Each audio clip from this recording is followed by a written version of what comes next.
Alejandra es ahora mismo profesor ayudante doctor en el Departamento de Historia Moderna e Historia Contemporánea de la Universidad Complutense de Madrid. Fue doctora de Historia Moderna en esa misma casa en 2015 con mención internacional, y para la realización de esa tesis doctoral obtuvo una beca contrato predoctoral FPI que disfrutó entre los años 2010 y 2014. Es una tesis doctoral, la suya, para los que no lo sepan, dedicada al estudio del patronazgo y de las estrategias sociopolíticas desarrolladas por la nobleza que operaba en el entorno más próximo a la reina Isabel de Borbón, de la que ya hemos hablado esta mañana. Esta tesis fue publicada como monografía por la editorial del Consejo Superior de Investigaciones Científicas en 2020. A lo largo de los últimos años, Alejandra ha realizado también varias estancias de investigación, entre otros sitios en la Universidad de Florencia, en la Universidad de la Sorbona, en París 4, y también en la Universidad de Pisa. Entre 2015 y 2017 fue investigadora postdoctoral en la Escuela Española de Historia y Arqueología en Roma, dependiente también del CSIC, y después disfrutó de otro contrato postdoctoral de estos de atracción del talento investigador de la Comunidad de Madrid entre 2019 y 2020, cuando después ya se incorporó como profesora ayudante doctor. A lo largo de todos estos años de fructífera carrera ha participado en una treintena de encuentros internacionales y también nacionales. Fuera de España, algunos hemos estado en Berlín, en muchos sitios. La verdad es que hemos ido a muchos en Dublín y en la mayoría hemos estado juntos. Así que, bueno, asimismo he organizado sola o en colaboración varios seminarios también nacionales e internacionales y mesas redondas en España, en Pisa y demás. Como decíamos esta mañana, tenemos también en esta idea de colaboración, decir que efectivamente Alejandra participa en varios proyectos, además de Novincis y en Hermes. En uno de ellos es, como decíamos, en Agenart, ¿no? Muestra de esa vocación también de colaboración y de interdisciplinariedad de Novincis. Y además, desde hace 2 años, y esto siempre es una noticia en fin, a mí me parece muy destacable, ella misma es investigadora principal de su primer proyecto, que es el ITFEM, el ITES Agency Femenina al Servicio de la Monarquía Hispánica, siglos XVI y XVII, y desde el pasado año 2023 se ha convertido también en codirectora del grupo Hermes, que, como sabéis, somos grupo de excelencia en la Universidad Complutense de Madrid. Su conferencia en el día de hoy lleva por título de Mujeres, validos y caídas en desgracia, las estrategias de la nobleza femenina española ante la pérdida de influencia política. Alejandra, muchas gracias por acompañarnos hoy y tienes la palabra. Todo tuyo. Bueno, muchas gracias. Muchísimas gracias, Sergio, por tus labores de secretario, como siempre, y por tu generosa y cariñosa presentación. Es verdad que hemos estado en muchos sitios juntos en los últimos años. He tenido vida antes que tú también, pero... Pero bueno, quería comenzar dando las gracias a la Fundación Duques de Soria por acogernos cariñosamente un año más aquí, y por supuesto a los directores del curso. Gracias, Carmen, gracias, Santiago, por contar también un año más conmigo. Yo estoy encantada de estar aquí y además con todos los colegas que me siento también como en casa, y bueno, también es un honor hablar después de Maricruz, porque además hay muchos puntos de los que vamos a tratar en relación con lo que ella ha hablado. Bien, es bien conocido por parte de la historiografía los procesos de pérdida de influencia que experimentaron los 2 principales válidos durante la primera mitad del siglo XVII. Y además no voy a entrar aquí, no voy a hacer un estado de la cuestión, pero además en esta mesa hay reconocidos especialistas que han contribuido a cambiar lo que la historiografía venía diciendo en los últimos años de los reinados de Felipe III y Felipe IV.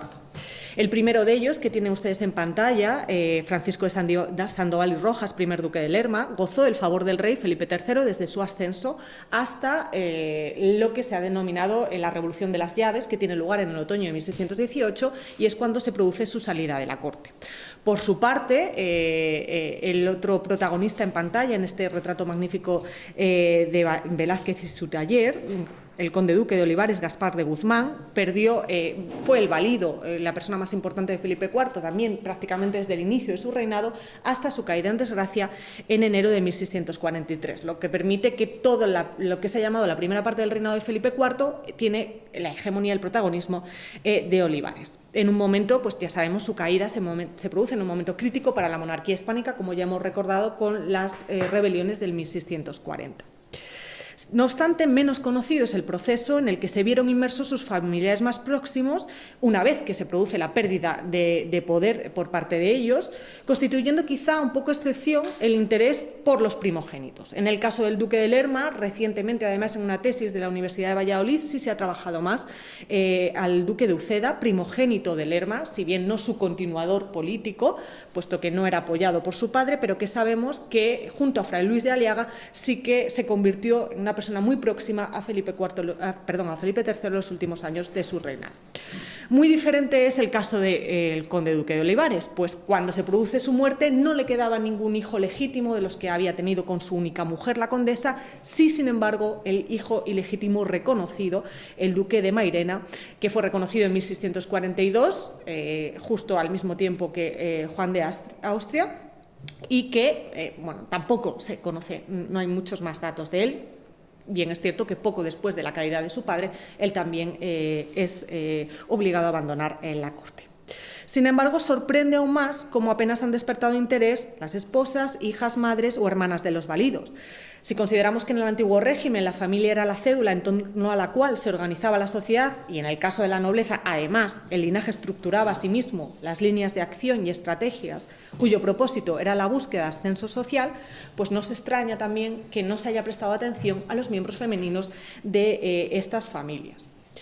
En los minutos que siguen, por esta razón, pretendemos ofrecer una reflexión no definitiva, porque, como veréis, en muchos casos lo que nos encontramos es una ausencia de información, eminentemente, sobre todo, directa de ellas, pero sí que nos interesa estudiar cómo afecta a los miembros femeninos del linaje las caídas en desgracia de los válidos, centrándonos en la primera mitad del siglo XVII, y debido a la limitación de tiempo, más en concreto, nos vamos a fijar en dos personas: Catalina de Zúñiga y Sandoval, sexta condesa de Lemos, hermana del duque de Lerma, porque su mujer había fallecido a comienzos del XVII, y Inés de Zúñiga y Velasco, condesa consorte de Olivares, esposa, además de prima hermana, del válido, ¿no?, de la que ya hemos tenido ocasión de hablar algo en la charla anterior. Bien, sabemos por parte de la historiografía que el duque de Lerma trató de controlar, además de la influencia política del soberano, todos los ámbitos de su vida: el religioso, el familiar, el cortesano. Y a este efecto, él se da cuenta de la importancia que es el control del espacio áulico, no solo de la figura del rey, sino de los miembros más próximos a la familia real, ¿no? No en vano, él se convierte en camarero mayor de los príncipes de Asturias, el futuro Felipe IV y Isabel de Borbón, desde el momento en que se configura su casa. Y si, mientras que gozaba de la entera confianza del rey, sabemos que no era así en el caso de la reina Margarita de Austria. Quizá por eso era de vital relevancia que él supiese qué es lo que Margarita hacía, a quien visitaba, las relaciones que tenía, pues ya desde el trabajo pionero de Magdalena Sánchez sabemos que formaba parte del núcleo de oposición al válido junto con otras mujeres de la Casa de Habsburgo, como la emperatriz María o la hija de esta, Sor Margarita de la Cruz. Así que esto le llevó a promover la destitución en 1599 de la duquesa de Gandía, Juana de Velasco, que había sido camarera mayor de la reina, para colocar a su esposa, primero a su esposa, Catalina de la Cerda, hasta que ésta enferma en 1603 y entonces va a ser reemplazada por su hermana, la sexta condesa de Lemos, consorte. No es el único caso, como pueden ver ustedes en pantalla. Otra de sus hermanas, Leonor de Sandoval, condesa de Altamira, reemplaza a la marquesa del Valle como aya de los infantes en 1603, pero además, según nos informa Antonio Fero, sabemos que tres de sus hijas, Catalina, Juana y Francisca, formaron parte del servicio a Margarita. Sus nueras, Luisa de Mendoza, condesa de Saldaña, y Mariana de Padilla, o sobrinas como Catalina de Sandoval, Juana de la Cerda e Isabel de Moscoso, ¿no? Una estrategia por situar a las mujeres que veremos que repite Olivares y que además no era único. También lo hace el duque de Buckingham controlando el entorno de Enriqueta María, también sucede en el entorno cortesano de Ana de Austria en el caso de Francia, ¿no? No era algo al azar, sino que son estrategias que se van continuando. Bueno, pasamos entonces a nuestra primera protagonista. Nacida en Tordesillas en 1555, Catalina de Zúñiga y Sandoval era hija de Fernando de Sandoval y Rojas, cuarto marqués de Denia y tercer conde de Lerma, y de Isabel de Borja y Castro, hija a su vez de Francisco de Borja, cuarto duque de Gandía y primer marqués de Longueil, el que había sido camarero mayor de la emperatriz Isabel y también general de la Compañía de Jesús. En 1574, casi con 20 años, contrae matrimonio con Fernando Ruiz de Castro, Andrade y Portugal, sexto conde de Lemos, desde 1590, desde que fallece su padre, y bueno, va a tener una proyección política muy importante, lógicamente gracias al ascenso de su cuñado, el duque de Lerma, ¿no? Y por supuesto es este ascenso el que también vamos a ver cómo sitúa a Catalina en una posición privilegiada de influencia política, porque son numerosos los testimonios que tenemos de la época en los que nos dicen que tenía una relación muy próxima, muy cercana, y que además Catalina era como la mujer de confianza de Lerma. Esta muy buena relación que tenían entre los hermanos queda sancionada cuando en 1598 unen estas casas con el matrimonio del primogénito de los condes de Lemos, Pedro Fernández de Castro, el que será el séptimo conde de Lemos, y una de las hijas de Lerma, Catalina de Sandoval, ¿no? Luego, bueno, Catalina, el matrimonio de los sextos condes de Lemos, tienen 3 hijos que sobreviven a la edad adulta, el séptimo conde, que fallece sin descendencia, por lo tanto su hermano Francisco de Castro será el octavo titular del condado, y finalmente a su hijo Fernando. Como habíamos dicho que la carrera del sexto conde de Lemos despega gracias a, no había empezado, pero sí que por supuesto promociona gracias a la privanza de su cuñado, y esto es lo que se manifiesta cuando en 1599 es designado virrey de Nápoles, y por lo tanto, bueno, pues la pareja se desplazará allí. Durante los años en los que Catalina permaneció en la corte napolitana, además de atender a las funciones propias de las virreinas, tales como ocupar un lugar privilegiado junto a su esposo en las fiestas más relevantes, en los actos religiosos, y presidir una corte femenina de la que formaban parte también las mujeres de las principales familias napolitanas, que esto ha sido recogido, bueno, en documentos más o menos coetáneos, como el Teatro Heroico y Político de Vicerre del Regno di Nápoli, de Antonio Parrino Domenico, y a nivel general también las labores de virreinas han sido estudiadas por Diana Carrió en estos 2 trabajos que os pongo aquí, y conocemos también trabajos más específicos sobre el papel ceremonial de la condesa, realizados por Verónica Gallego, o también, pues, por ejemplo, más recientemente por Isabel Enciso. Pues junto a estas labores propias de virreina, Catalina tuvo tiempo también de tejer su propia red clientelar, porque sabemos que estableció una fluida correspondencia con el cardenal Pietro Aldobrandino, que era secretario de Estado y el sobrino, el cardenal nepote del Papa Clemente VIII, ¿no?, que es Papa entre 1595 hasta su muerte en 1605. A pesar de que la familia Aldobrandino estaba inclinada a los intereses franceses, sin embargo, ya en su estudio María Antonieta Vistella llamó la atención acerca del indispensable papel de Catalina como nexo conector en las relaciones del papado con la corte española. Un protagonismo que se incrementó, obviamente, pues debido no solamente a su papel como reina, sino a su condición de hermana del privado del rey.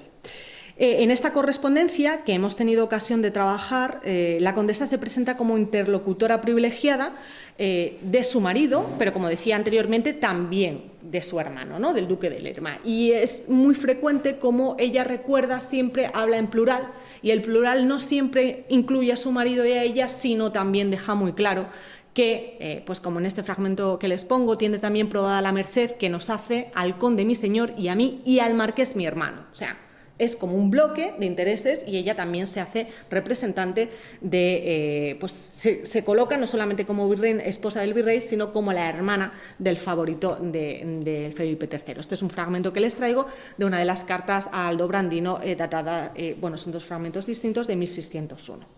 En su mayoría, y aquí no voy a entrar por falta de tiempo, y ya han sido analizadas, pero las cartas recogen peticiones que la condesa hacía al cardenal para favorecer mayoritariamente a religiosos. Pudiendo cotejar con la correspondencia de su marido, sí que es cierto que en muchos casos ellos dos insisten en conceder mercedes a las mismas personas, pero también hemos encontrado que hay casos en los que Catalina pues vela por intereses de personas ajenas a los de su marido, ¿no? Por lo tanto, es posible que todos formasen parte de la misma red clientelar, pero que se dividiesen en forma de tándem los que trataba de favorecer del marido, los que lo hacía ella, y cuando era muy importante insistían los dos, que esto es algo que también se hará en otras parejas de virreyes, pero sí que es cierto que en este caso es muchísimo más ilustrativa. Les decía antes que la figura o la preeminencia de Catalina, no solo como virreina, sino como hermana de Lerma, es lo que ella trata de manifestar en su correspondencia, pero parece que también fue percibido por otras personas, ¿no? Otros coetáneos. Entre ellos, por ejemplo, destaca Giulio Battaglini, que es el agente enviado a Nápoles por el Gran Duque de Toscana, que invitaba frecuentemente a la pareja virreinal a una villa que tenía en Polisipo, y entonces allí pues Catalina le gustaba ir mucho porque era muy aficionada a la caza y entonces se dedicaba mucho a estas cuestiones. Ya durante su estancia en Valencia, con motivo de las dobles bodas reales de Felipe III con Margarita de Austria y Isabel Clarogenia con el archiduque Alberto, se han documentado los regalos enviados desde la corte florentina a Catalina de Zúñiga. Y posteriormente, una vez en Nápoles, este agente toscano, Giulio Battaglini, reconocía que los objetos tenían el propósito de que la virreina mantuviese la estima que sentía hacia los grandes duques de Toscana, porque era consciente de la influencia política de la cual ella gozaba. Tal vez pues esta vinculación y esta relación también muy próxima pues también llevó a que fuese la propia condesa la que le pidiese a la gente determinados objetos, como por ejemplo cosméticos, aquadadenti, comida, como por ejemplo el queso marzolino, que le gustaba mucho, o pequeñas pinturas, bambocci, y reliquias con las que adornar su oratorio. Estos regalos continuaron llegando una vez que ella regresa a Madrid, como luego analizaremos, y como digo, nos dan muestra de que, bueno, es percibida como una mujer influyente, pero también me interesa destacar que ella remarca mucho su cercanía y su proximidad al valido. Sin embargo, su estancia en Nápoles finalizaría antes de lo previsto, pues en agosto de 1601 el conde de Lemos contrae una enfermedad de la que acabará falleciendo el 19 de octubre de ese mismo año. Durante ese tiempo es ella con uno de sus hijos, Francisco, los que van a llevar los negocios del virreinato, y en el momento en el que fallece su marido, su hijo Francisco, que es el que estaba allí, es nombrado virrey interino. Ella empieza, en este nombramiento es fundamental que ella logra convencer al Consiglio Colaterale de Nápoles, pero además empieza a urdir estrategias, porque su objetivo era que su hijo pasase de virrey interino a ser nombrado virrey, oficial, ¿no? Permanente. Aquí les pongo un extracto de una carta del 24 de octubre, apenas 5 días después de la muerte de su marido, que le escribe a Felipe III: quedamos por esclavos de vuestra majestad, tanto por cosas suyas como por la obligación que vuestra majestad nos tiene, puestos con tantos favores y honras. Y en esta carta, bueno, se enmarca una serie de estrategias que ella hace para tratar de que su hijo fuese nombrado, que finalmente no lo consigue en ese momento, porque Felipe III nombrará al octavo conde de Benavente, pero sí lo conseguirá años después con su primogénito, puesto que los séptimos condes de Lemos se convierten en virreyes entre 1610 y 1616. Les pongo aquí una imagen del séptimo conde de Lemos, que era el primogénito de Catalina, y de la hija de Lerma. Tienen hábito de monja porque, como saben, una vez que quedó viuda, ella funda el convento de Monforte de Lemos e ingresa como monja allí, ¿no? Y este es el cuadro, de hecho, que se conserva, si van a visitar el convento, pues con todos los objetos, muchos de ellos de origen napolitano, ¿no? de procedencia italiana. Bueno, según describe Raneo, Catalina ocupó un lugar destacado en las honras fúnebres que se celebraron en honor a su marido, oponiéndose a la nobleza napolitana, que quería situarse en primera fila, y ella reafirma que tiene que estar ella.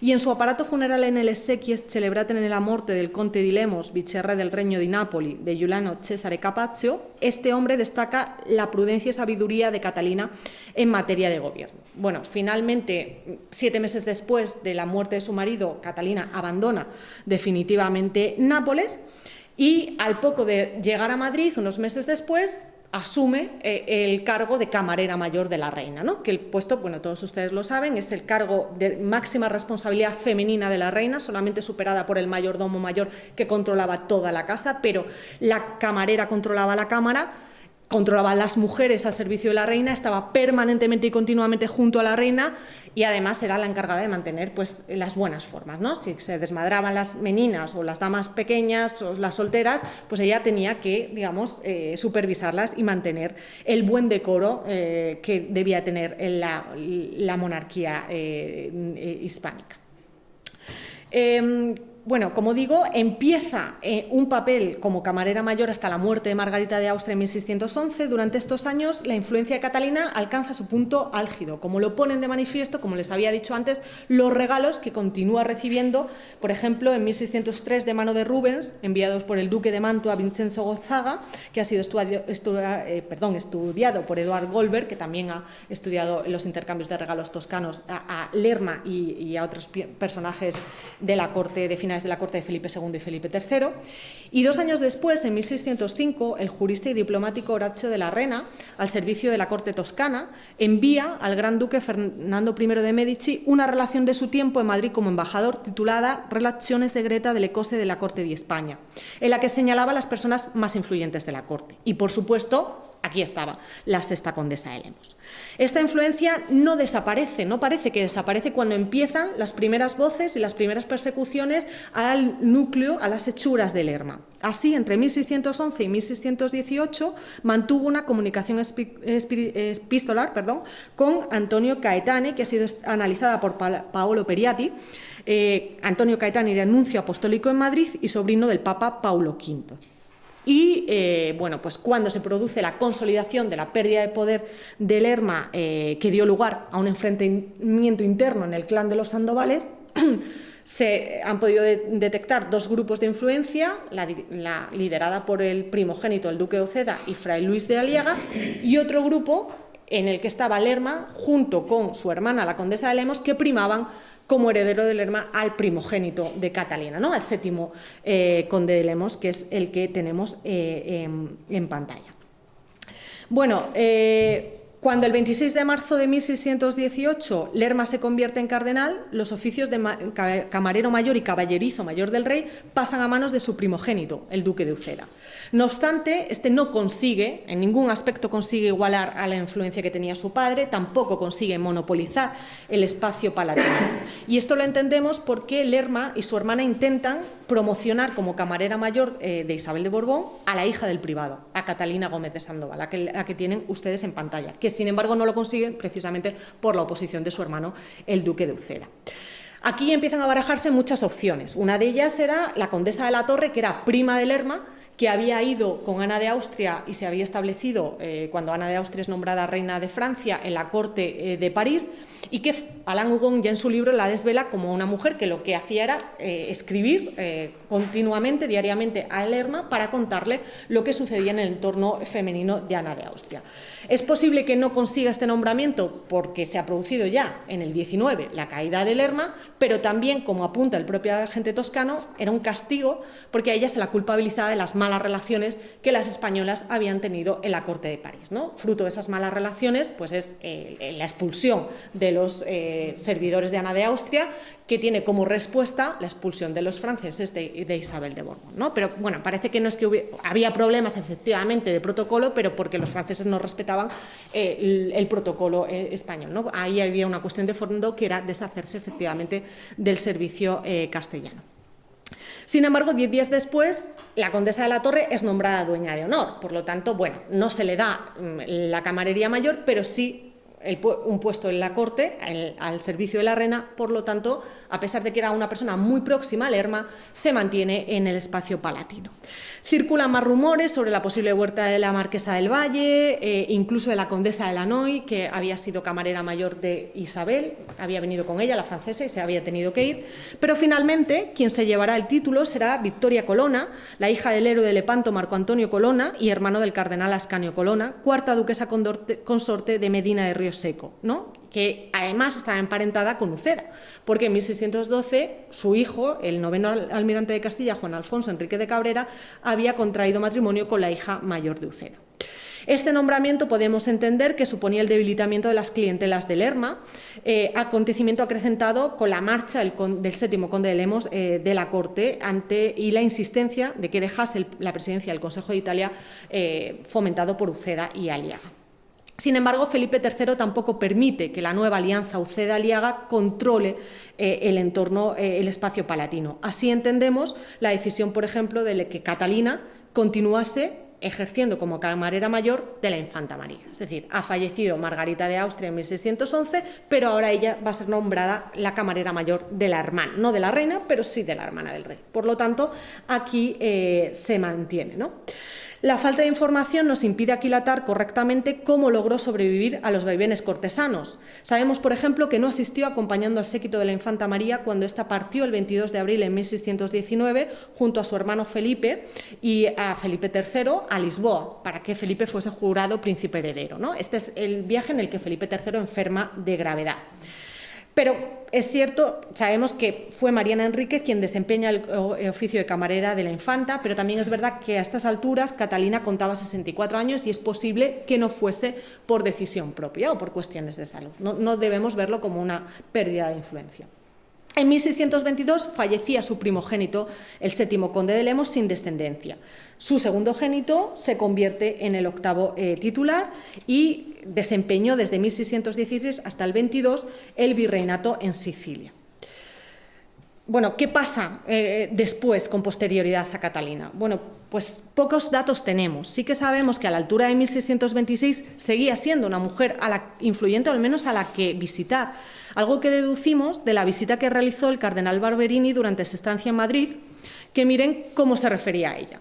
Dice el cardenal, esto lo cuenta Casiano del Pozzo, visitó a la duquesa de Gandía, camarera mayor de su majestad, que le salió a recibir y acompañó como se ha dicho antes. Lo mismo hizo la condesa de Lemos, madre de don Francisco de Castro.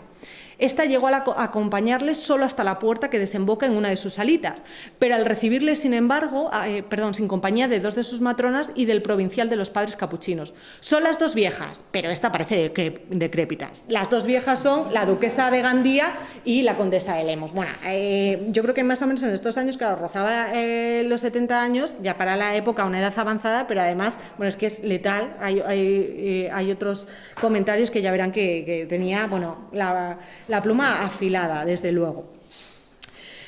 Catalina fallecería apenas 2 años después, en 1628, con 73 años, una edad muy avanzada para la época, lo que decíamos, habiéndose destacado no solamente por su influencia política, sino también por su interés en la cultura, ¿no? Sabemos que poseyó una importante biblioteca que ha sido estudiada, incluso que a ella se le atribuye el diseño del nuevo palacio virreinal que en 1600 su marido encargó al arquitecto Domenico Fontana y que él le dedica uno de sus libros. Además, ella deja plasmado en la fachada los escudos de su familia que están junto al marido, con lo cual, pues como digo, es poco lo que sabemos de estos años, de ella sobre todo información directa, pero bueno, parece que la influencia se mantiene, todo lo contrario de lo que vamos a ver a la segunda protagonista. Y es que a pesar de su voluntad por diferenciarse de su antecesor en la privanza, Olivares repetiría la estrategia desarrollada por Lerma, que es colocar a las mujeres, a sus mujeres, para controlar la casa de la reina Isabel de Borbón, si bien no lo hizo de manera inmediata. ¿Por qué? Bueno, porque con la subida del nuevo gobierno, como ustedes saben, la idea era identificarse con Felipe II, el gran rey y el que lo había hecho todo bien, alejarse de la mala praxis de Felipe III y sus ministros, y por eso comienzan a restituirse mujeres que habían sido muy importantes y que habían sido destituidas por Lerma, que yo creo que esta tarde nos hablará de ellas Emily, de alguna de ellas. Por eso, como camarera mayor, se recupera la duquesa de Gandía, esta que ya estaba para este señor casi decrépita, ¿no?, que hemos visto, es nombrada y se recupera a la marquesa del Valle en 1621. Pero la marquesa del Valle fallece en el 23 y aquí es cuando ya Olivares comienza a situar a su mujer como haya. Una vez que fallece Gandía, la duquesa de Gandía, el 19 de septiembre de 1627, ya va a ser nombrada también camarera mayor. Pero gracias a una información que proporciona el agente toscano, en el verano de 1625 sabemos que Olivares ya estaba negociando con la duquesa de Gandía que ella se apartase voluntariamente de su cargo y que se lo dejase a su mujer, ¿no? Esto al final, a cambio de que conceder una serie de mercedes para sus hijos. Al final no fructifica y después pues fallece y parece natural, ¿no? Pero luego les comentaré, porque hay una frase que recoge Eliot sobre que cuando él le concede la camarería mayor, él lo va a justificar para que ella esté entretenida, porque poco antes se había producido la muerte de su hija, pero que ella no quería ser camarera. Sin embargo, no sabemos si la condesa quería o no quería ser camarera, pero lo cierto es que él ya estaba maniobrando para que lo fuese desde el inicio del reinado, ¿no? Eso no queda en nada claro. Pocos datos se conocen de la que fuera la esposa del hombre más importante durante los primeros 20 años del reinado de Felipe IV. Les pongo esta imagen porque probablemente no sea ella, esto me lo corroborará Maricruz y Peter Cherry, pero bueno, es la imagen, ¿no?, que se le ha atribuido, exceptuando la información que Eliot ofrece en su obra dedicada al conde duque y también el trabajo que le dedica a Gregorio Marañón, que tiene un capítulo en su obra dedicada al conde duque de Olivares, pero que también además fue su discurso de ingreso en la Academia de la Historia, que luego les voy a poner una imagen. Inés de Zúñiga y Velasco era hija del quinto conde de Monterrey, Gaspar de Zúñiga y Acevedo, virrey del Perú, y de Inés de Velasco y Aragón, sobrina de Baltasar de Zúñiga, otro de los hombres fuertes al inicio del reinado de Felipe IV, pero que fallece inmediatamente. Contrajo matrimonio con su primo, Gaspar de Guzmán, en 1607, meses antes de que él heredase el mayorazgo y título de Olivares tras la muerte de su padre y de sus hijos, y de sus hermanos mayores que ya habían fallecido. Este enlace formaba parte de una doble unión, pues la hermana de Olivares, doña Leonor de Guzmán, contrajo matrimonio con Manuel de Acevedo y Zúñiga, sexto conde de Monterrey y hermano de Isabel, ¿no? Dos hermanos, dos hermanas, y estos además también serán después, posteriormente, entre el 31 y el 36, virreyes de Nápoles, o sea que también Olivares repite la estrategia de colocar a su hermana y su cuñado en el virreinato napolitano. En palabras de Juan Alonso Martínez, en su epítome de las historias de la Gran Casa de Guzmán, él explica que esto culminaba la larga trayectoria de uniones producidas entre ambos linajes. Bueno, el flamante tercer conde de Olivares se retira a sus posesiones andaluzas y vuelve para establecerse en la corte en 1615 como gentilhombre de cámara del príncipe heredero. Aquí es donde él empieza su influencia y su proximidad a Felipe IV, y lo que le aupa a convertirse en su valido una vez que Felipe IV se convierte en rey en 1621. Desde ese mismo año es nombrado sumiller de corps y un año después caballerizo mayor, con lo cual él también tiene puestos importantes cortesanos. Por cierto, su mujer había sido dama de Margarita de Austria también antes de contraer matrimonio. Esto era lo que os he contado antes, el fragmento del agente toscano en el que contaba que Olivares estaba maniobrando para que antes de que muriese la duquesa de Gandía ella renunciase a su puesto y nombrase a su mujer. Bueno, y esta es en pantalla lo que les decía, ¿no? Su ingreso en la academia lo dedica a las mujeres del conde duque de Olivares, ¿no? Me parece curioso que en 1936, aparte de que, bueno, pues los comentarios, algunos, pues ya veremos que tenían con respecto a las mujeres, pero me parece interesante que dedicase esto en 1936 precisamente a las mujeres. Y es que la descripción que Marañón nos ofrece de la condesa, por supuesto, responde al modelo de, cito, una de estas mujeres españolas, de rectitud de acero, inaccesible a toda tentación, buena pareja de su marido, y las múltiples virtudes de, cito, esta dulce tiránica abadesa, o sea, pero todo en positivo, porque, bueno, abadesa porque era muy religiosa y tiránica porque tenía que ser muy recta para controlar la casa, pero era lo que tenía que hacer, ¿no? Y cómo tenía que comportarse. La convertían, según Marañón, en el complemento perfecto del valido, destacando su discreción y, sobre todo, la paciencia ante las numerosas infidelidades de su marido, que durante la primera casi decenio de su matrimonio habían sido muy numerosas, pero luego Marañón marca como punto, ¿no?, punto de partida o de inicio un cambio drástico cuando fallece su única hija natural, ¿no? Que ahí es cuando ya Olivares pues se deja, aparte que entran con un proceso de melancolía los dos, lo sufre muchísimo porque no tienen descendencia, pero además parece que ahí pues Olivares deja de correrse tantas juergas. Pero bueno, Marañón destacaba la paciencia que había tenido su mujer. De la profunda religiosidad de la condesa de Olivares, así como de la entera dedicación a su marido, también nos da testimonio Juan Alonso Martínez, que hemos dicho que es el autor de Epítome de las historias de la Gran Casa de Guzmán. Miren lo que dice: emplea el tiempo mirando al conde y cuidando su alma con atención de su celo cristiano, comuniones frecuentes, confesándose cada día y asistiendo cuasi diariamente al santo sacrificio de la misa, y haciéndose, digan con toda la puntualidad, 12 todos los días en sus oratorios, en medio de tantas ocupaciones, cuando no tenía tiempo esta mujer de ir tanto a misas, y estaba todo el rato, y es verdad que estaba siempre acompañando a la reina y muy involucrada, ¿no?, en ser los ojos y los oídos de su marido. Emplea en el servicio a la Serenísima Reina doña Isabel de Borbón, al oficio de camarera mayor que ejerce y al Serenísimo Príncipe don Baltasar Carlos de Haya de Su Alteza, que es lo que ya nos ha puesto antes Maricruz. Una vez ella se convierte en Haya desde 1623, lo que hay son nacimientos muy breves de infantas, pero la importancia es cuando nace Baltasar Carlos en 1625 y, como nos decía Maricruz, que efectivamente los primeros años de vida en los niños, el príncipe vive en el entorno femenino y ella va a tener una parte importante en su educación, ¿no? En las primeras contactos hasta que se le establezca un maestro. Entonces es fundamental también el papel que ella ejerce como Haya del príncipe heredero y luego posteriormente de la infanta María Teresa. Cuya educación acredita su cuidadoso celo, pues no solo le asiste y dispone en lo político, sino que en lo espiritual le doctrina, claro, era su labor, esa sí que era su labor, enseñarle las primeras doctrinas católicas, y emplea en varios ejercicios, rezando a codos con su Alteza cada día el rosario sin faltar a la misa ni a las otras muchas celebraciones. Bueno, por los testimonios que poseemos, Inés de Zúñiga poseía un fuerte carácter y rigor, rasgos necesarios para establecer su autoridad entre el personal femenino que configuraba la Cámara de la Reina. Y de hecho, como decía antes, Marañón apunta que su rígido carácter pudo ser, además, el detonante de la supuesta enemistad que mantuvo con la reina Isabel de Borbón. Si bien en nuestra tesis doctoral pudimos contrastar diversos testimonios que cuestionaban esta mala relación entre ambas mujeres, solamente les apuntaré uno, ¿no? Según Pellicer, varios días después de la salida de la corte de la condesa de Olivares, Isabel de Borbón fue a visitarla a Loeches. Hay muchos otros ejemplos, sin embargo aquí no me voy a detener. La constante presencia del matrimonio junto a los monarcas y a sus hijos ha quedado inmortalizada en una pintura anónima titulada Felipe IV, Isabel de Borbón y séquito en una columnata perteneciente a la colección Stirling Maxwell en Glasgow. Fechado en torno a 1635-1640, en la escena central pues vemos a Felipe IV, a Isabel de Borbón y al príncipe Baltasar Carlos.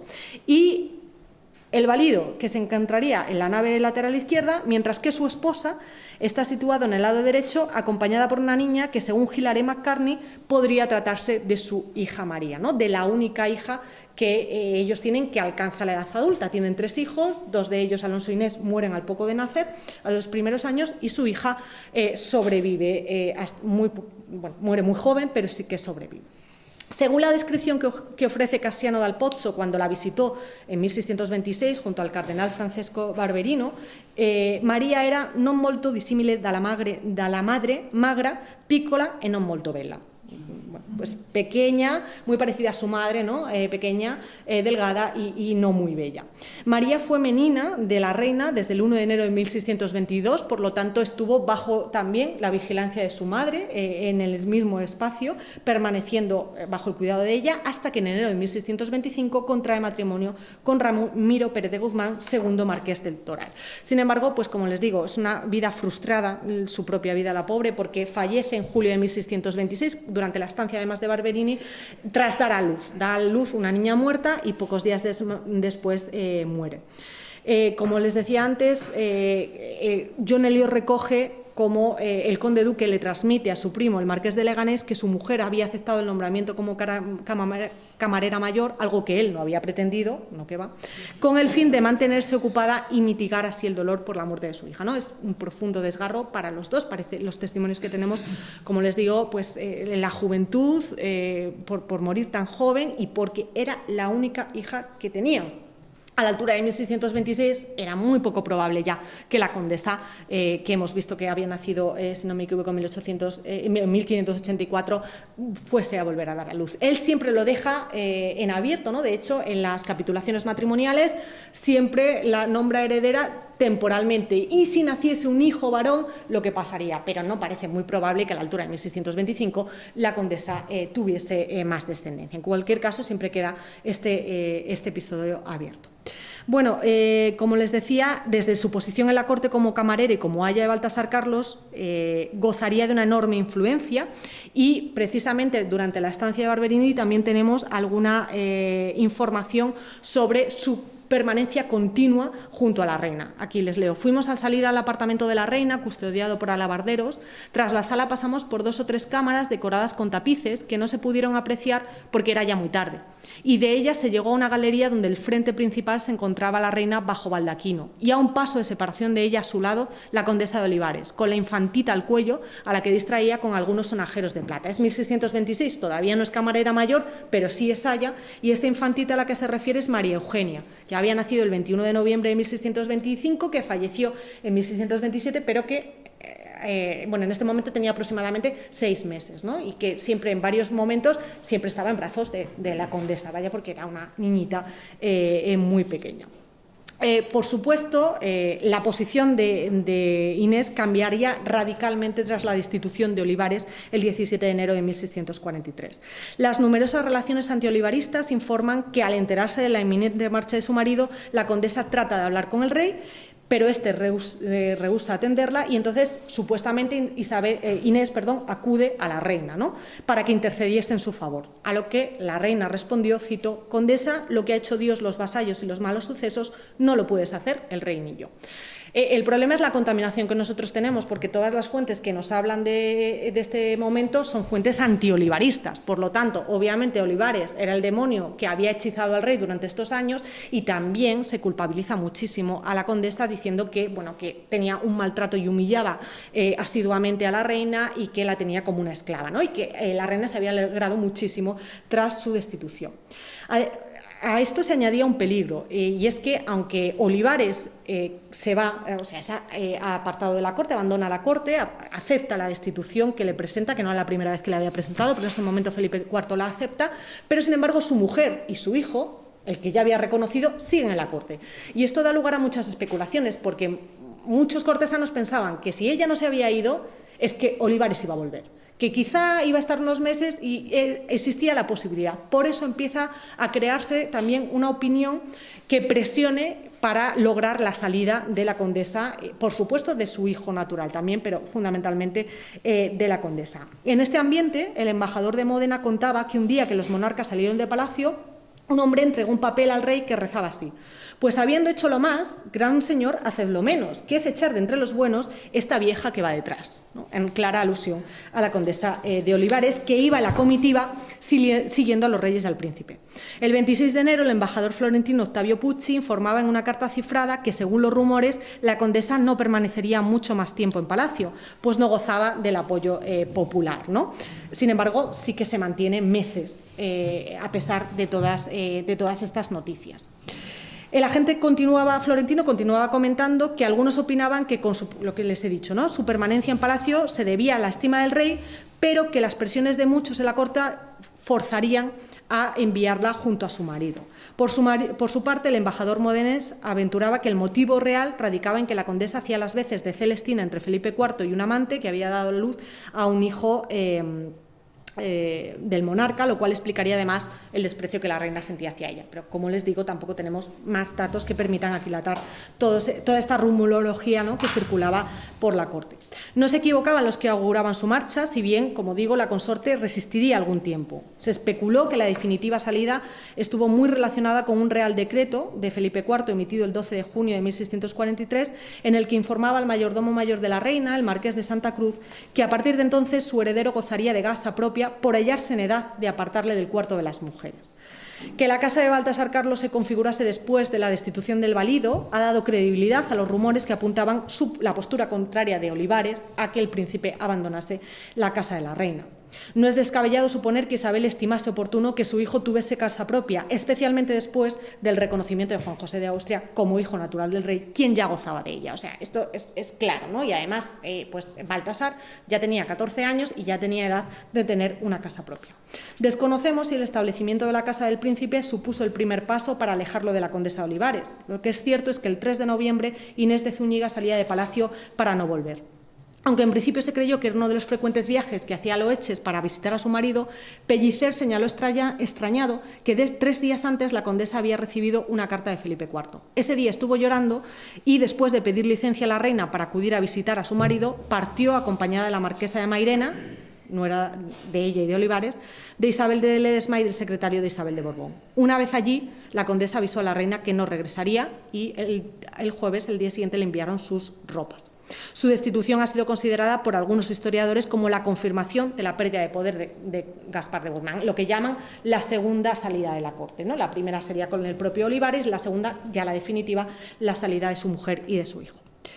La literatura antiolivarista presenta a la condesa como una mujer intrigante, entregada a la labor que su marido le había encomendado, que no era otra que espiar a Isabel de Borbón, escena que recuerda mucho a la estrategia de Lerma a la hora de situar primero a su mujer y después a su hermana.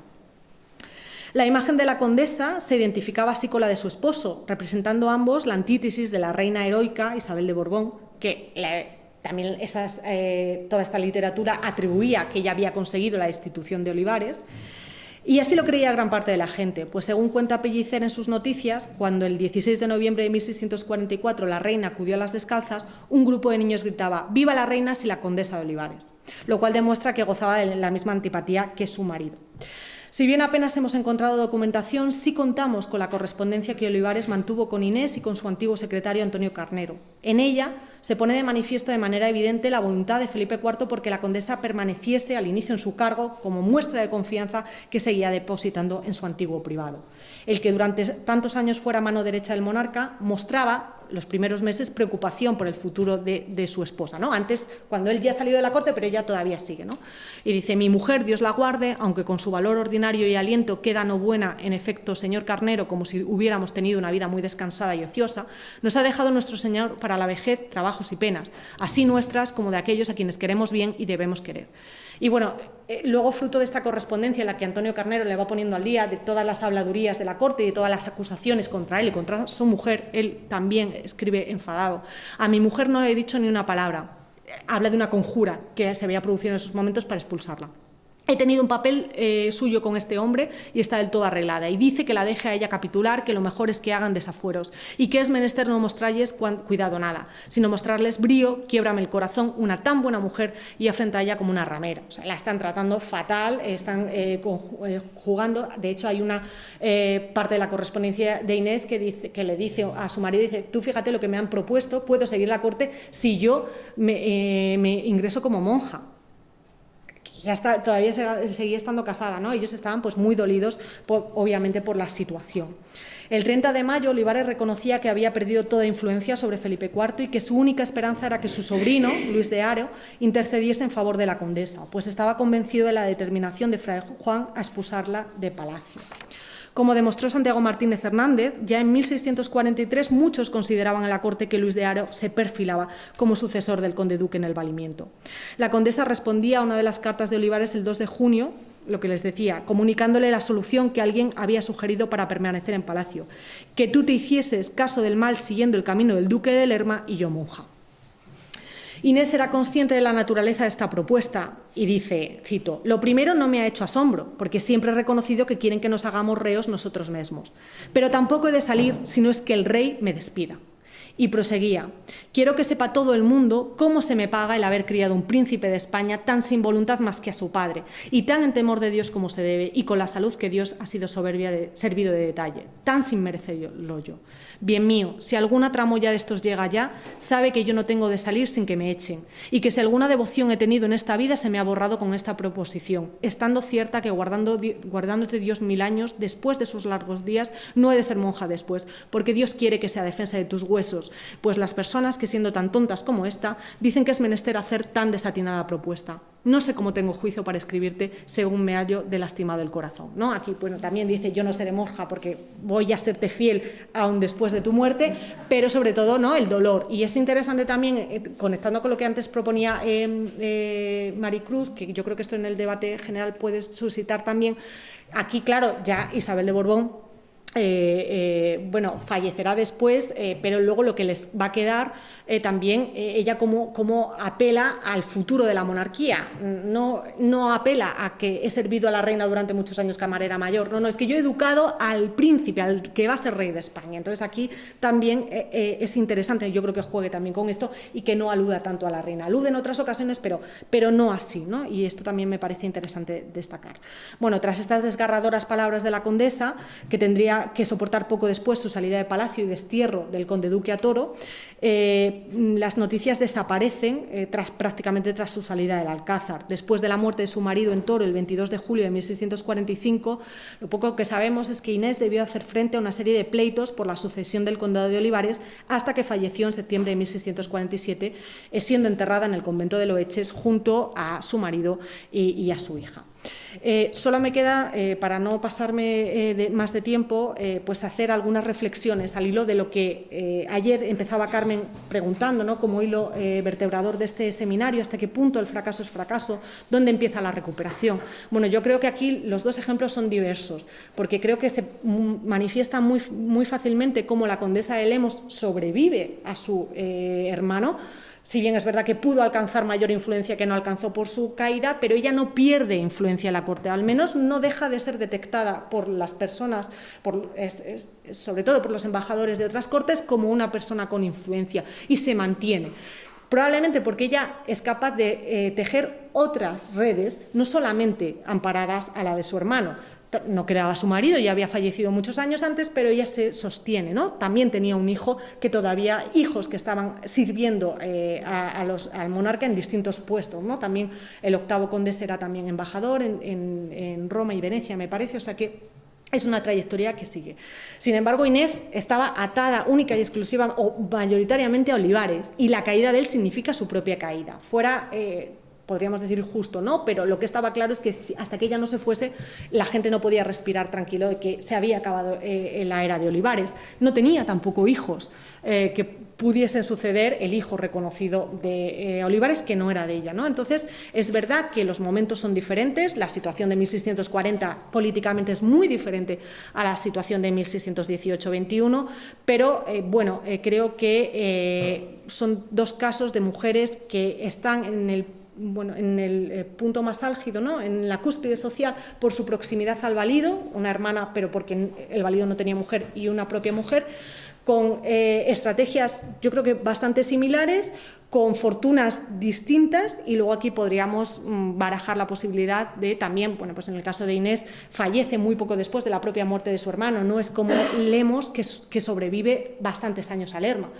Pero bueno, yo creo que esto también puede quedar un poco para la reflexión, y para que, a pesar de que yo no he encontrado, al menos de momento, una correspondencia personal de ellas que nos permita ver cómo se gestiona esta frustración, estas píldoras, que es bastante amarga, ¿no?, la sensación que tiene la condesa de pérdida de influencia, ella también, y de cómo están tratando a su marido, pero cómo lograron o trataron de revertir la adversa fortuna. Muchísimas gracias.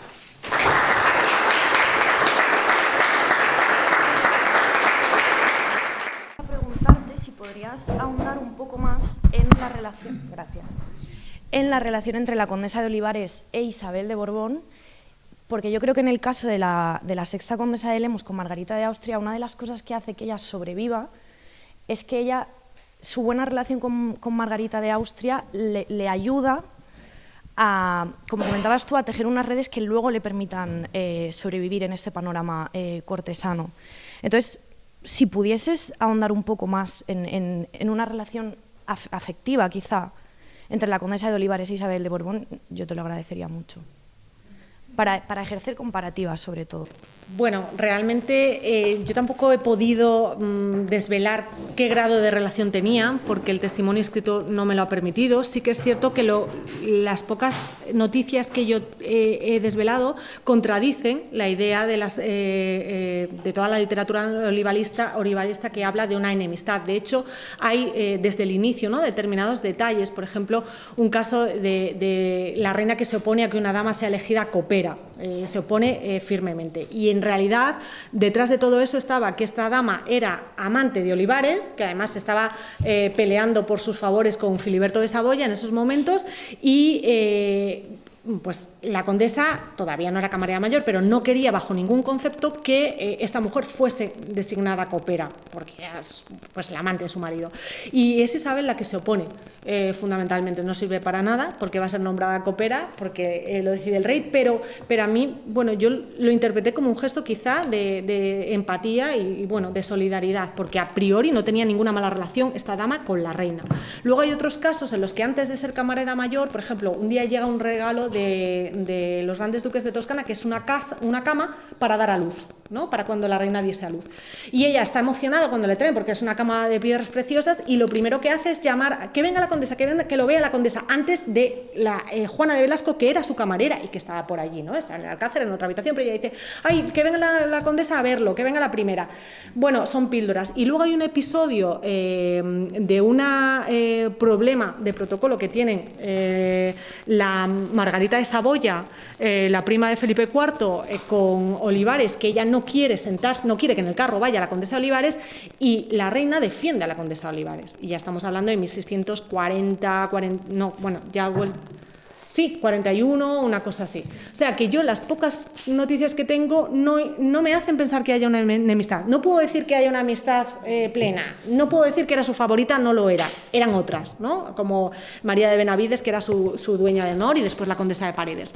Pero desde luego yo no he podido ver, hasta lo que las fuentes me han permitido o mi interpretación ha llegado, una enemistad. No sé aquí si Santiago tiene algo que decir, que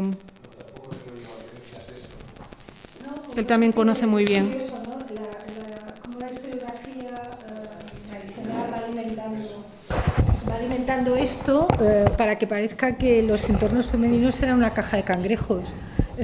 Todos estaban allí matando, ¿no? Es interesante, ¿no? Cómo se construye esa imagen, ¿no?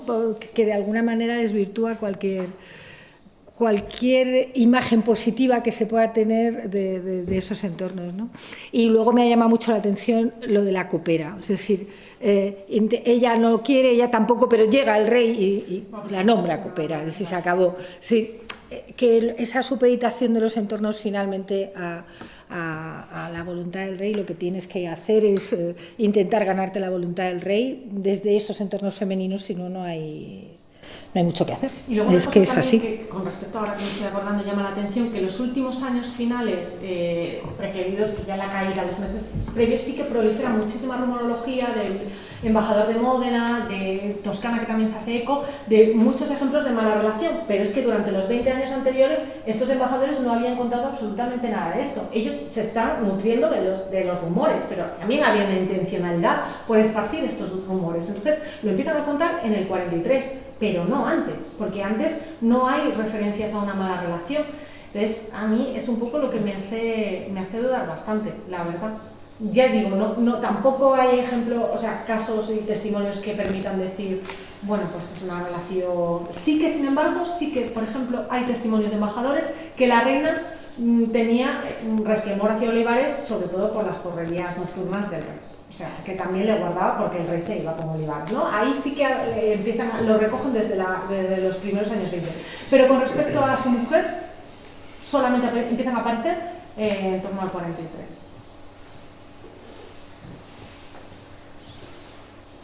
Sí, bueno, yo en primer lugar, enhorabuena y muchas gracias por la charla. A mí me ha gustado mucho también y sobre todo me ha interesado mucho también la parte de la condesa de Lemos porque yo no sabía nada de la condesa de Lemos, ¿no? Entonces yo creo que ha sido un enfoque muy pertinente comparar los dos casos. Me ha parecido muy buen ejemplo, ¿no? Porque son dos casos efectivamente pues que llaman la atención lo divergentes que son, al final teniendo trayectorias tan similares, ¿no? Claro, en el caso de la condesa de Olivares es verdad que falta, como tú has dicho, correspondencia directa, ¿no? Todavía no la hemos encontrado. Y luego también, a mí una cosa que me ha llamado mucho siempre la atención para un personaje tan elevado como ella es la falta de cualquier tipo de imagen, ¿no? De representación, de conexión con alguna empresa artística. Ahora ya, por ejemplo, en los últimos años Mercedes Simar ha publicado cosas muy interesantes de las compras que hace su hermano para el Buen Retiro y cómo ella está asesorando en esas compras, ¿no? Al parecer ella era una gran experta en todo tipo de tejidos, ¿no? También la reina, en línea con la pregunta de Emily, cuando le envían un tejido, no me acuerdo ahora mismo de qué parte de Italia, la que dice, no, esto hay que rechazarlo, no es apropiado para la reina porque no es carmesí, es ella, ¿no? Y entonces también se le llama a ella para que reconozca. Entonces, sí me parece que también otro elemento que puede ser interesante en esa comparación con Lemos es que quizá ella sí cultiva esa cierta estrategia de la invisibilidad, ¿no? Es un personaje un tanto opaco, creo yo. Y no tiene, desde luego, depende completamente del conde duque, ¿no? No ha tejido otras redes, como tú dices, pero no sé hasta qué punto te podrías plantear si su caso responde a que por su parte haya una deliberada estrategia de invisibilidad. No lo sé, porque es cierto que es un personaje que para el puesto tan importante que tiene es muy esquivo, ¿no? Es que no conocemos ni un retrato, no conocemos nada. Todo lo que tenemos... Hay un grabado, la estampa de Herrera el Viejo, pero es una estampa, es un retrato muy estereotipado, ¿no? O sea, realmente, en fin, bueno, no sé. Después sí me parece también interesante la idea de tirar un poco por su relación con el príncipe, porque es verdad que ella al final igual no menciona tanto a la reina, ¿no? Sino que menciona más al futuro, al príncipe, a alguien en cuya educación ella ha participado muy activamente, y además sí tenemos testimonios de que el príncipe a ella sí le tenía gran afecto, y sí, de hecho al príncipe le menciona, a la única persona que no menciona en su testamento es a la reina. A todos los demás les deja algo. Hay una manda importante además, ¿no? Alguna joya, alguna obra. Entonces, eso sí me parece también que tiene mucho potencial esa relación con el príncipe, ¿no? Y luego también, por último, me ha llamado mucho la atención, aunque quizá es porque es una obsesión personal por el trabajo y porque me interesan estos temas, pero creo que tiene mucho potencial un análisis desde el género. Esos insultos de vieja, esa cuestión de que ella es una mujer sin hijos, y entonces eso es muy importante. En ese momento también te imposibilita también a lo mejor seguir teniendo un puesto en la corte, ¿no? Y me parece que a lo mejor ahí también habría mucho potencial para analizar un poco su figura posterior a la caída.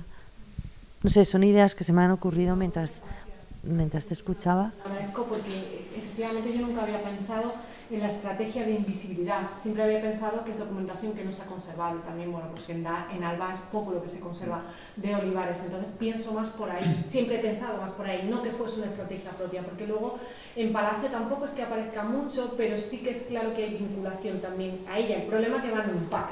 La vinculación siempre es a los dos, pero sí que conocemos que ella consigue, por ejemplo, que mozas de cámara entren al servicio de la reina por mediación de ella. Eso sí yo lo he encontrado en Palacio. Entonces, que hay una promoción que favorece a ella, también desde su puesto de camarera mayor, porque es la casa de la reina, ¿no? Pero también gestión administrativa incluso se ve, pero también es que es muy difícil, aparte de que ella controlaba el dinero, por ejemplo, el dinero que era designado para los gastos de la reina, y sí que en algunos casos los nombramientos de mozas de cámara, sobre todo, por supuesto no de damas, pero sí de mozas de cámara, y luego, bueno, la presencia, o como ella muchas veces, en el caso de los matrimonios de las damas, ella ejerce como madrina, o ella siempre es la que acompaña a la reina, pero, bueno, la reina a veces está, pero sí, ella parece que todo se hace, pasa en el caso de Leonor de Pimentel, bajo su amparo, ¿no? Pero claro, es un pack. Es que yo creo que la figura de Olivares se come a su mujer, y en el caso de Lerma, como son figuras más separadas y hay años de desgracia y hay años de muerte, no se come a su hermana.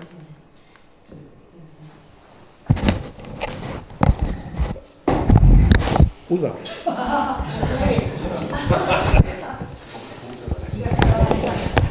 Bueno, nada, simplemente, bueno, por supuesto, Alejandra, darte las gracias, y era una cuestión que, bueno, en realidad también quizás podríamos haber dejado para la parte final, o demás, pero es la cuestión de las estrategias.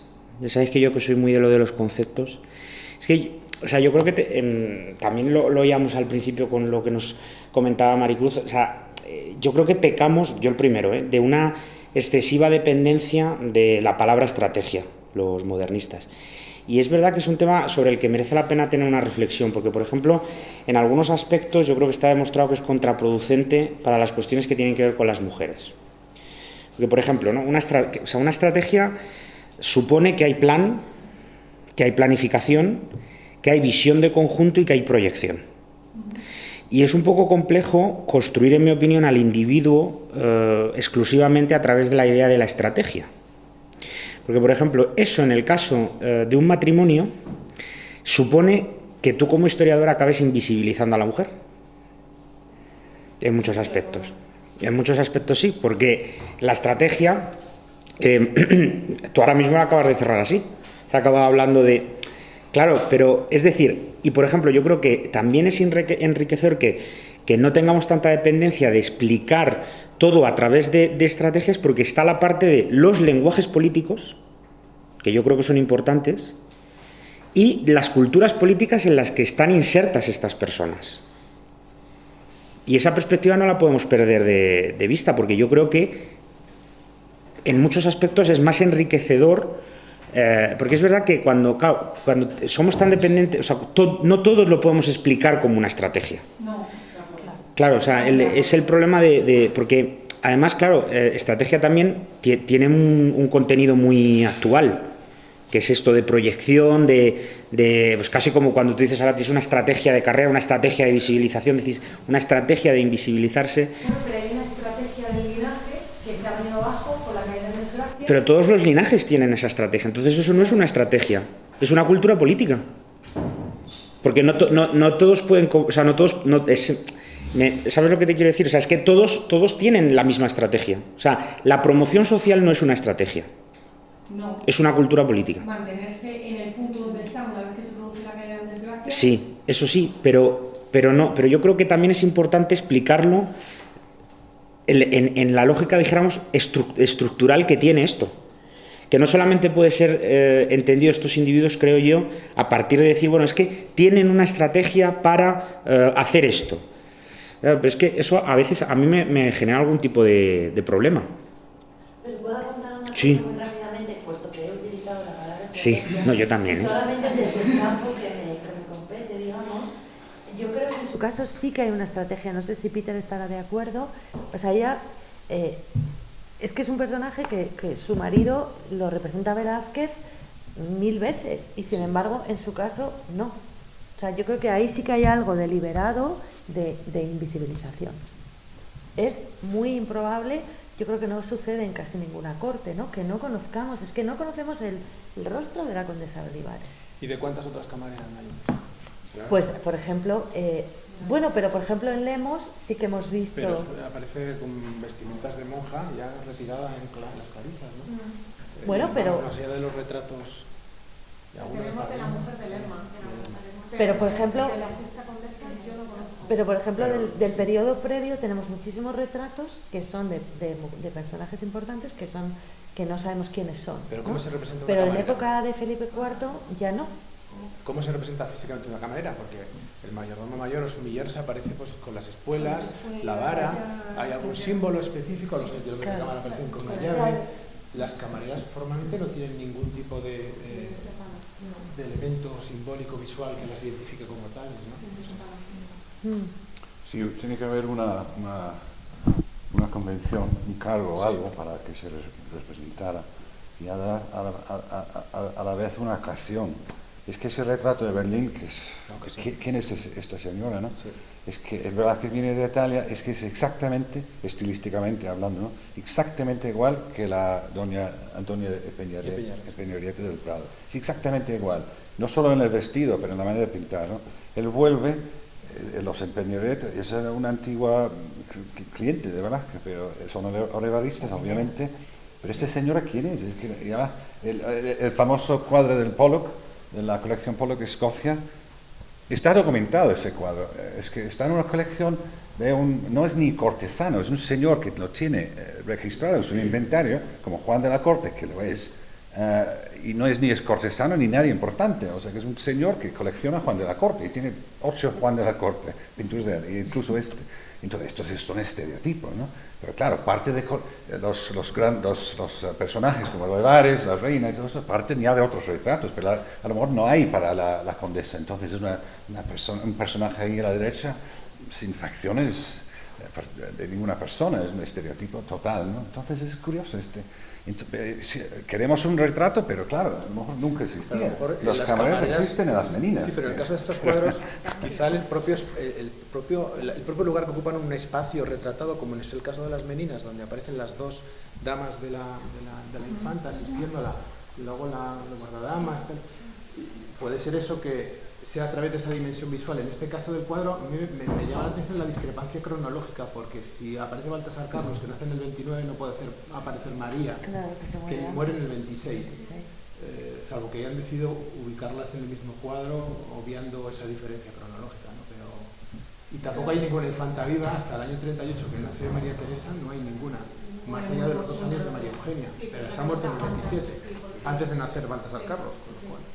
Pero aquí nos habla de un espacio visual que ocupa, o sea, de una dimensión espacial, que es la que ocupa la camarera, si es que ya es la camarera.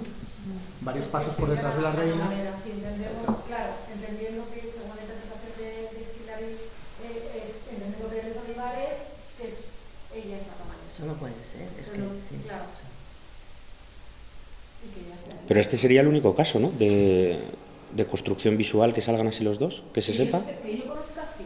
Más allá de Hay otro que tienes tú, El que de Burgos, que el aparece de en los Burgos. jardines.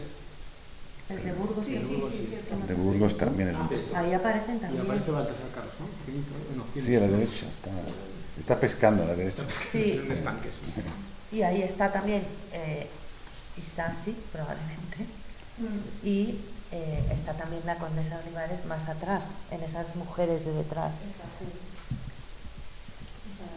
Pero el cuadro de Berlín, como sois historiadores, la fecha de ese cuadro, que sí, la fecha es... o sea, la imagen de la reina en el Salón de los Reinos es una imagen, un retrato reutilizado, no es de ella en el 34, de la reina Isabel, digo. Entonces, ese retrato de Berlín tendrá una fecha entre el 32 y el acabado del Salón de los Reinos. Entonces, si no es Olivares, si no es la condesa... ¿Quién es? ¿Y por qué se retrata? Porque como habéis dicho, que la ausencia de esos retratos es la cuestión. ¿Por qué se retrata? ¿Quién es? ¿Qué es la ocasión? ¿Qué es el misterio? Claro, hablamos de ocasión. Si te retratas, se supone que es para, igual que cuando a alguien le otorgan el toisón o cualquier... Sí, sí.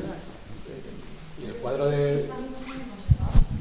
O sea, quizá no es que no se retratasen, sino que se retrataron y no se conservan. Se me ocurre. En alguna fundación de los Olivares tiene los retratos como fundador. Y aquí están los dos. No sé, todos que ir al leche. Corriendo, ¿no? No he visto nada. Gaetano, por favor.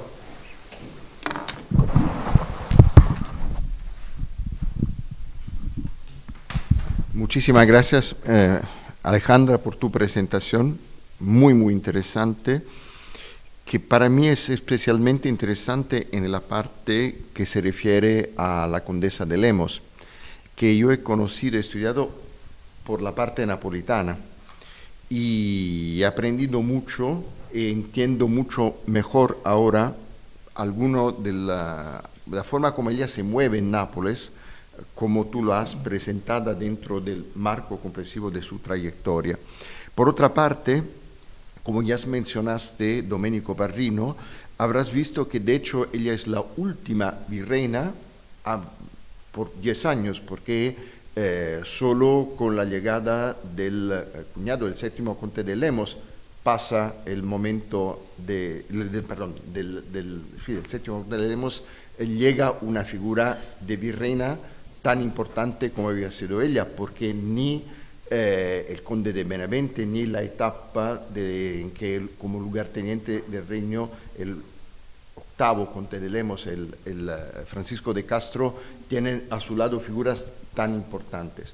Y el punto que a mí me llamaba mucho la atención es que en la reconstrucción que yo hago de la construcción de la realización de un entramado de intereses financieros en Nápoles a finales del siglo XVI, la consolidación de un grupo de intereses de portugueses que se realiza justamente en la etapa del virreinado del sexto conde de Lemos, tiene un papel muy importante ella, porque al menos eso es lo que dicen los documentos, las crónicas, y los propios embajadores de Gran Duque de Toscana que tú mencionaste, porque es ella que favorece de alguna forma la relación entre el conde de Lemos y este grupo.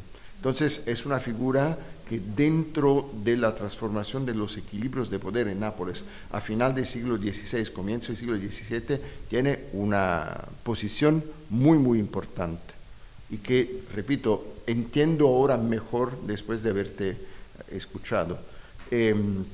Por otra parte, estas relaciones con el mundo de los banqueros y mercaderes portugueses en Nápoles se traspasa al séptimo conde de Lemos, al octavo conde de Lemos, o sea, que no es una función puntual de ese momento, más que es una estrategia que durará hasta la salida del séptimo conde de Lemos de Nápoles en 1616 y toda la persecución que desencadenará Osuna a partir de ese momento. Entonces, de verdad, es una etapa que marca mucho de la historia de Nápoles y también con algunas de las cosas que tú mencionaste, entiendo mejor el papel que ella ha tenido en esa estrategia.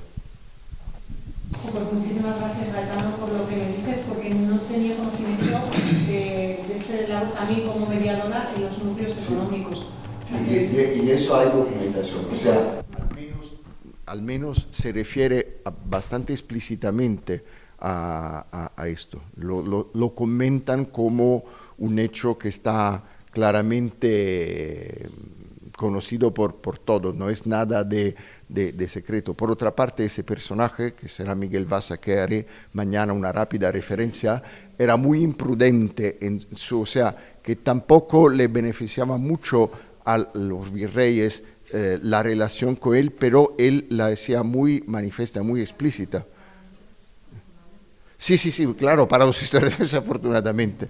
Y de esto hablan mucho las crónicas napolitanas. Si bien me acuerdo, también hace una fugaz referencia el propio Parrino, pero que no se entiende porque él, que tiene una figura, digamos, una posición muy